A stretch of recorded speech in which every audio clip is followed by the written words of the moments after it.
ایران پر حملے کی تیاری یا دباؤ ڈالنے کی حکمت عملی۔ امریکہ B-2 بمباروں کی مشکوک نقل و حرکت۔ 2 امریکی B-2 بمبار طیارے میزوری سے روانہ، ہوائی میں ری فیولنگ بھی مکمل۔ B-2 بمبار 30,000 پاؤنڈ وزنی بنکر بسٹر بم لے جانے کی صلاحیت رکھتے ہیں۔ الجزیرہ ٹی وی کا کہنا ہے بنکر بسٹر بم ایران کے فردو پلانٹ تباہ کرنے کے لیے استعمال ہوں گے۔ خبر ایجنسی کے مطابق صدر ٹرمپ آج نیشنل سیکیورٹی کونسل کا اہم اجلاس بلائیں گے۔ حملے سے متعلق حتمی فیصلہ کیا جائے گا۔ امریکہ جنگ میں شامل ہوا تو انتہائی خطرناک ہوگا۔ ایرانی وزیر خارجہ عباس عراقچی نے خبردار کر دیا، کہا امریکی حمایت سے ایران پر بمباری کے دوران مذاکرات ممکن نہیں۔ امریکہ کی جنگ میں ممکنہ شمولیت پورے خطے کے لیے تباہ کن ہوگی۔ عباس عراقچی نے کہا کبھی یورینیم افزودگی مکمل بند نہیں کی جائے گی۔ ٹرمپ انتظامیہ 2 ہفتے کے اندر معاہدے کے لیے عزم دکھائے۔ اسرائیلی جارحیت سے عالمی امن کو خطرہ ہے، عالمی برادری اسرائیل کو روکے۔ پاکستان نے ایک بار پھر ایران کے موقف کی حمایت کر دی۔ ایرانی خود مختاری پر حملہ عالمی قوانین کی کھلی خلاف ورزی ہے۔ امید ہے چیلنجز سے نمٹنے کے لیے OIC بھرپور اقدامات کرے گی۔ نائب وزیر اعظم اسحاق ڈار کا OIC وزرائے خارجہ اجلاس سے خطاب، کہا غزہ میں اسرائیلی مظالم ناقابل برداشت ہو چکے، فلسطینیوں پر ظلم رکوانا امت مسلمہ کی مشترکہ ذمہ داری ہے۔ مسئلہ کشمیر کا اقوام متحدہ کی قراردادوں کے مطابق حل چاہتے ہیں۔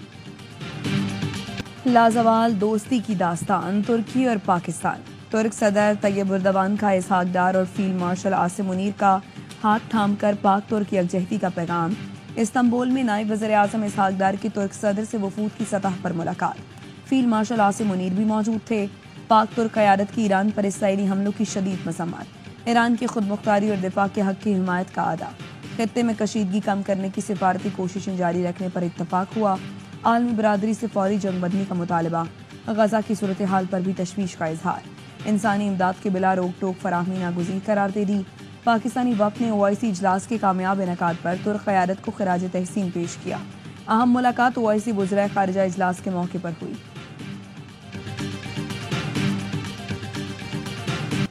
موجودہ حالات میں مسلم ملکوں کا اتحاد ناگزیر، مقصد قبلہ اول کا تحفظ ہے، اختلافات بھلا کر ایک ہو جائیں۔ ترک صدر رجب طیب اردوان کا استنبول میں OIC وزرائے خارجہ اجلاس سے خطاب، کہا مغربی طاقتیں اسرائیل کی حمایت کر رہی ہیں۔ اسرائیل خطے کو جنگ کی آگ میں دھکیلنا اور مسجد اقصیٰ کی حرمت کو نقصان پہنچانا چاہتا ہے۔ ایران پر اسرائیلی حملے کی مذمت کرتے ہیں۔ ایران کے عوام کے ساتھ ہیں، فتح ایران کی ہوگی۔ اسرائیل غزہ میں قتل عام اور نسل کشی کی پالیسی پر عمل پیرا ہے۔ ہم فلسطینی بھائیوں کی مشکلات محسوس کرتے ہیں۔ OIC وزرائے خارجہ اجلاس میں اسرائیلی جارحیت کی مذمت، فوری جنگ بندی کا مطالبہ کر دیا۔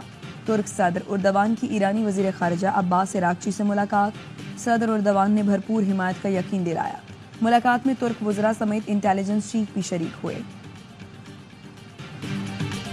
روسی صدر کا ایران کی حمایت جاری رکھنے کا اعلان۔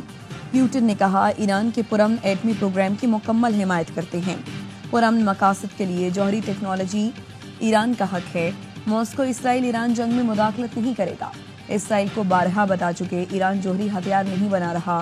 فرانس کے صدر کا ایرانی ہم منصب سے رابطہ۔ فرانسیسی صدر کا کہنا ہے ایرانی صدر نے جوہری پروگرام پر مذاکرات تیز کرنے پر اتفاق کیا۔ یقین ہے جنگ اور بڑی تباہی سے بچنے کا راستہ موجود ہے۔ اسرائیل کا تہران میں امام خمینی کے مزار کے قریب حملہ، پاسداران انقلاب کے ہیڈ کوارٹر پر میزائل داغے گئے۔ صہیونی فوج نے اصفہان میں جوہری مرکز کو نشانہ بنایا۔ عالمی توانائی ایجنسی کی تصدیق، اسرائیلی حملے میں ایران کے ایک اور ایٹمی سائنسدان شہید۔ مہر نیوز کے مطابق اس تباہی تہران پر کیے گئے حملے میں اہلیہ سمیت شہید ہوئے۔ اسرائیل کا ایرانی القدس فورس کے 2 کمانڈر سعید ایزدی اور بہرام شہریاری کو شہید کرنے کا دعویٰ۔ ایرانی وزارت صحت کا کہنا ہے اسرائیلی حملوں میں اب تک 430 ایرانی شہید اور 3500 زخمی ہو چکے۔ ایران کا اسرائیل کے مختلف شہروں پر میزائلوں سے حملہ، 27 افراد زخمی۔ اسرائیلی فوجی مراکز، فضائی اڈے، دفاعی صنعتیں اور کمانڈ اینڈ کنٹرول سینٹرز کو نشانہ بنایا۔ تل ابیب کی عمارت میں آگ بھڑک اٹھی۔ جنوبی اور شمالی اسرائیل پر 30 میزائل داغے۔ تل ابیب، مقبوضہ بیت المقدس اور ایلات میں بھی سائرن کی آوازیں سنی گئیں۔ ایک میزائل حیفا میں وزارت داخلہ کے ہیڈ کوارٹرز کے قریب گرا۔ کچھ نے وسطی اسرائیل میں دین گش کے علاقے کو ہٹ کیا۔ پاسداران انقلاب کا کہنا ہے حملوں کی 18ویں لہر میں لانگ رینج میزائلوں کا استعمال کیا ہے۔ لندن میں ایران اور غزہ پر اسرائیلی حملوں کے خلاف مظاہرے، فلسطین کو ایجنٹ کے زیر اہتمام مظاہرے میں اسرائیل کے خلاف شدید نعرے بازی۔ رسل اسکوائر شروع ہونے والا مارچ ڈاؤننگ اسٹریٹ پر ختم ہوا۔ مارچ کے شرکاء کا کہنا تھا ایران پر بلا جواز حملے کر کے اسے ایٹمی قوت بننے پر مجبور کیا جا رہا ہے۔ اسرائیل غزہ میں روزانہ بمباری کر کے درجنوں افراد کو شہید کر رہا ہے۔ برطانیہ اسرائیلی مظالم رکوانے کے لیے عملی اقدامات کرے۔ امریکی صدر ٹرمپ ایران پر حملے کے لیے اسرائیل کا ساتھ نہ دے۔ عالمی عدالت انصاف اسرائیل کے جنگی جرائم کا نوٹس لے۔ پاکستان نے امریکی صدر کو نوبیل امن انعام 2026 کے لیے نامزد کرنے کی سفارش کر دی۔ حکومت پاکستان کی جانب سے جاری اعلامیے میں کہا گیا ہے ٹرمپ کی مداخلت سے پاک بھارت کشیدگی کم ہوئی، جنگ کا خطرہ ٹل گیا۔ ڈونلڈ ٹرمپ نے پاک بھارت کشیدگی میں قائدانہ کردار ادا کیا، نازک موقع پر غیر معمولی حکمت تدبر کا مظاہرہ کیا۔ صدر ٹرمپ نے اسلام آباد اور نئی دہلی سے مؤثر سفارتی رابطے استوار رکھے۔ سفارتی رابطوں سے تیزی سے بگڑتی صورتحال پر قابو پایا گیا۔ امریکہ میں فلسطین حامی مظاہروں کے رہنما محمود خلیل ضمانت پر رہا۔ ٹرمپ انتظامیہ نے محمود خلیل کو قومی سلامتی کے لیے خطرہ قرار دے کر ملک بدری کا حکم دیا تھا۔ محمود خلیل 3 ماہ سے لوزیانہ کے حراستی کیمپ میں تھا۔ گرین کارڈ ہولڈر محمود خلیل کو اسرائیل مخالف مظاہروں کی قیادت پر 8 مارچ کو کولمبیا یونیورسٹی کے اپارٹمنٹ سے گرفتار کیا گیا تھا۔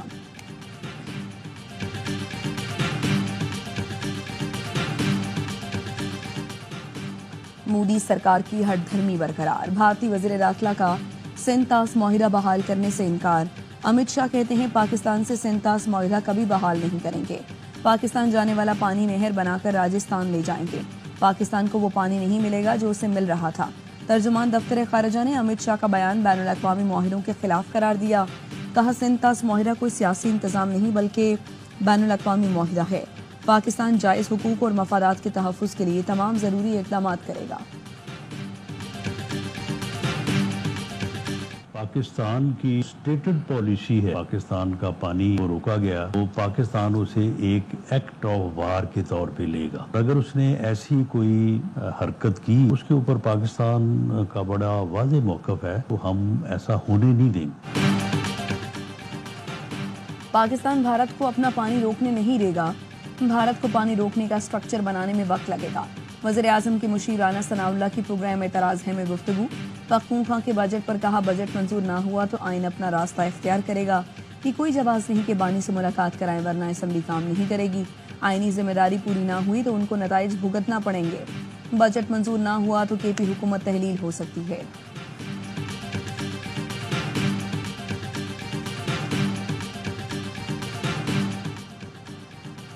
بانی سے مشاورت کے بغیر پختونخوا کا بجٹ منظور نہیں ہوگا۔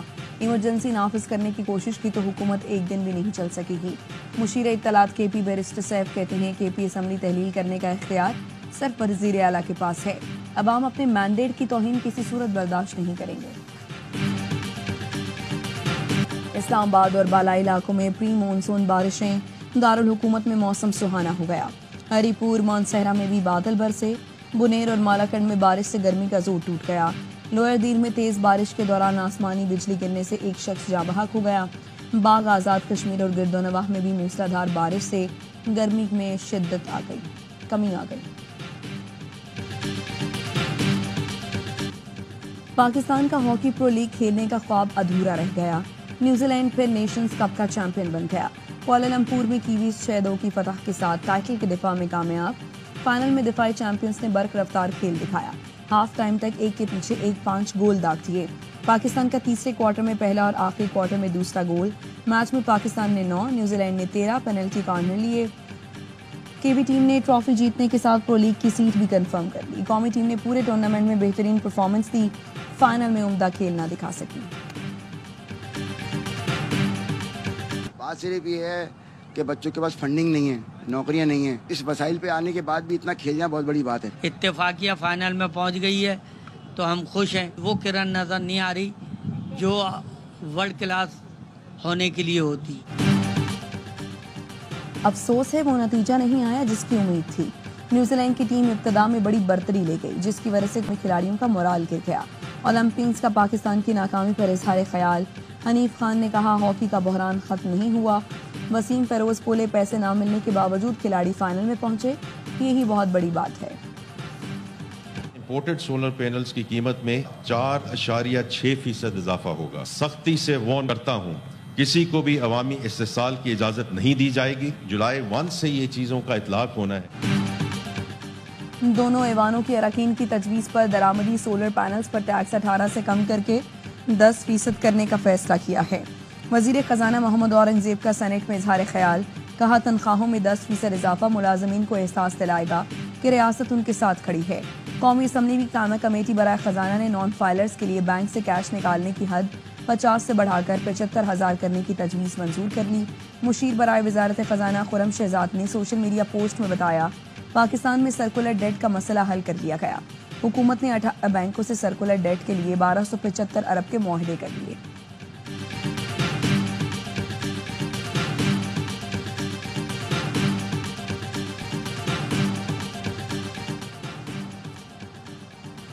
پی پی رہنماؤں کی مولانا فضل الرحمان کے گھر آمد. سربراہ JUI سے ملاقات. مولانا اشرف محمود کی خیریت دریافت کی. ملکی سیاسی صورتحال اور بجٹ پر تبادلہ خیال.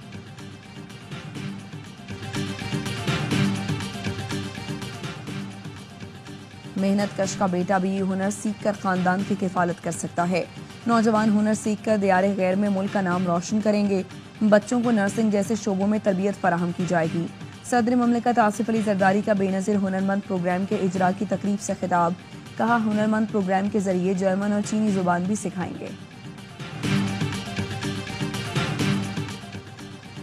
کراچی کی کورنگی انڈسٹریل ایریا میں 2 مبینہ پولیس مقابلے. 3 ڈاکو ہلاک. پولیس کے مطابق بیٹا چورنگی اور گودام چورنگی کے قریب ڈاکوں سے مقابلے ہوئے. فائرنگ کے تبادلے میں 3 ملزمان مارے گئے. ملزمان سے اسلحہ اور چھینا ہوا سامان برآمد. لاہور کے علاقے ساندہ میں CCD سے مبینہ مقابلے میں ملزم ہلاک. پولیس کے مطابق خطرناک اشتہاری علی حیدر کو نشاندہی کے لیے لے جایا جا رہا تھا. ملزم کے ساتھیوں نے رہا کروانے کی کوشش کی. زیر حراست ملزم اپنے ساتھیوں کی فائرنگ سے مارا گیا. ایران سے کشیدگی کی آڑ میں غزہ میں ٹیلی کمیونیکیشن بلیک آؤٹ. فلسطینیوں کی نسل کشی میں تیزی. اسرائیل نے مزید 30 افراد کو شہید کر دیا. 11 فلسطینی امداد وصول کرتے ہوئے شہید کیے گئے. خوراک کی تقسیم کے مراکز پر روزانہ بمباری.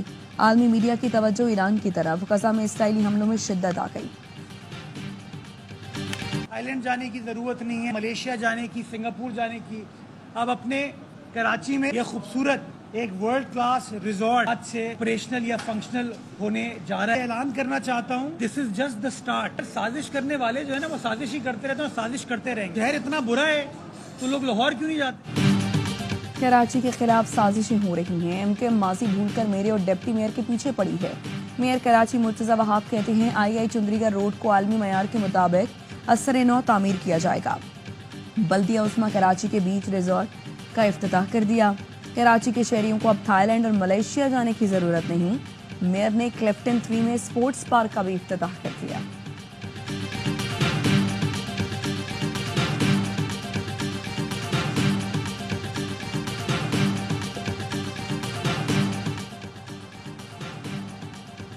پیپلز پارٹی نے 17 سال میں کراچی کو 300 بسیں دی.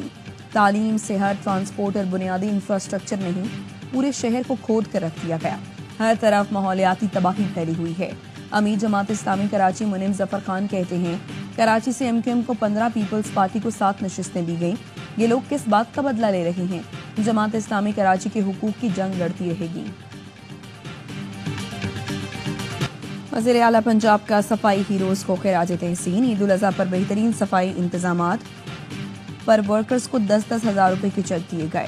123 تحصیلوں میں صفائی ورکرز کے اعزاز میں تقریبوں کا انعقاد. مریم نواز نے کہا عید الاضحیٰ پر ستھرا پنجاب پروگرام کے تحت صفائی کے انتظامات کو سراہا گیا. ورکرز نے سخت گرمی میں بھی کام جاری رکھا.